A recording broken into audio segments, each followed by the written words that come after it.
টানা কয়েকদিন ধরে কোনো বৃষ্টি নাই। বৃষ্টি না থাকার কারণে এই মিষ্টি কুমড়ার গাছটাতে যেগুলো মিষ্টি কুমড়া ধরেছিল সবগুলোই পড়ে যাচ্ছে। এর মধ্যে একটা মিষ্টি কুমড়া অনেক বড় হয়েছে, আপনাদেরকে একটু দেখাই। আমাদের এই গাছটার ফলন ভালো, কিন্তু লতা পাতাতে ভরে গেছে, কিন্তু মিষ্টি কুমড়া ধরতেছে, কিন্তু বৃষ্টি বা পোকার কারণে এগুলো ছোট থেকেই পেকে পড়ে যাচ্ছে। এখানে একটা মিষ্টি কুমড়া হয়েছে, দেখেন দেখেন কত বড়, মাশাআল্লাহ। এটা নষ্ট হবে না আশা করি, এটা বড় হবে। কিন্তু এর ফাঁকে এগুলো ছোট ছোট, যেমন এই যে এখানে একটা ছোট হয়েছে, আরও হয়েছিল, এগুলো পড়ে গেছে। তবে এখানে একটা মিষ্টি কুমড়া আলহামদুলিল্লাহ বিশাল বড় হয়েছে। এটা আমাদের মিষ্টি কুমড়ার গাছ।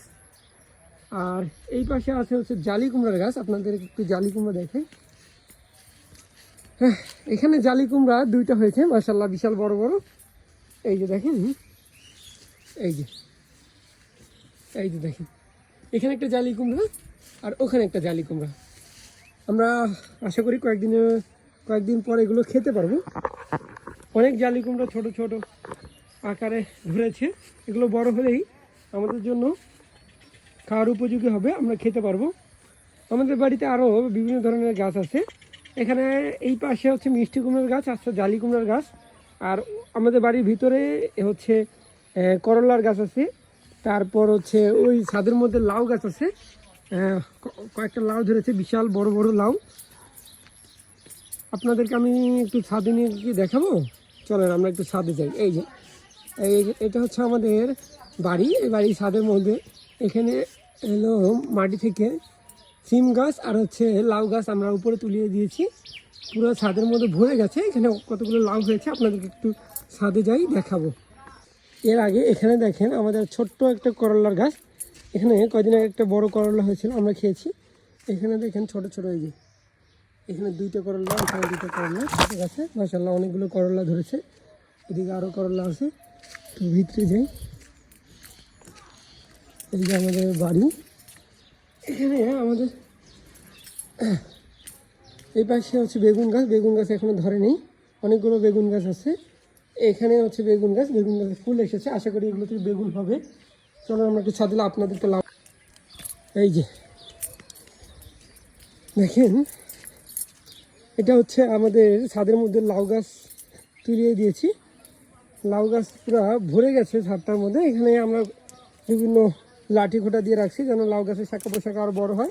এই যে দেখেন, এখানে ছোট্ট একটা লাউ, এই যে এখানে একটা ছোট্ট একটা লাউ, অনেকগুলো লাউ ধরেছে।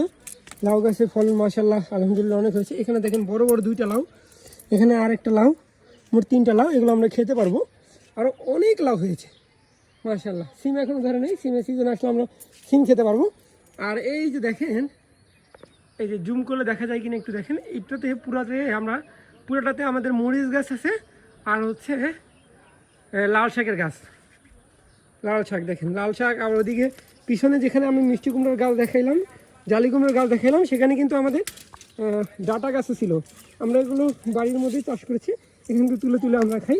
আপনারাও চাইলে আপনার বাড়ির মধ্যে যদি কোনো ফাঁকা জায়গা টাকা থাকে, আপনারা এগুলো চাষ করতে পারেন। এই যে আমাদের দেখেন এখানে একটা জাম্বুরা গাছ, অনেক জাম্বুর হয়েছে, এগুলো এখনও খাওয়ার উপযোগী হয়নি। এখানে দেখেন, এটাও মিষ্টি কুমড়ার গাছ। এটাতে এখন কোনো ফলন পাইনি আমরা, একটা মিষ্টি কুমড়া এখনও ধরেনি, ফুলও আসেনি। এটা আসলে আমরা খেতে পারবো। এই যে দেখেন, মিষ্টিকে দেখেই দেখছেন কতগুলো লাল শাকের গাছ, এগুলো আমরা তুলে তুলে খাই। লাল শাক, কলমি শাক আছে এখানে, আবার অনেকগুলো মরিচ গাছ আছে এবং মরিচ প্রচুর ধরেছে এগুলোতে, দেখতে ভালোই লাগে। ধন্যবাদ আপনাদেরকে। আজকের মতো এই জায়গায় আমরা যেদিন লাউ পারবো আপনাদেরকে লাউ দেখাবো।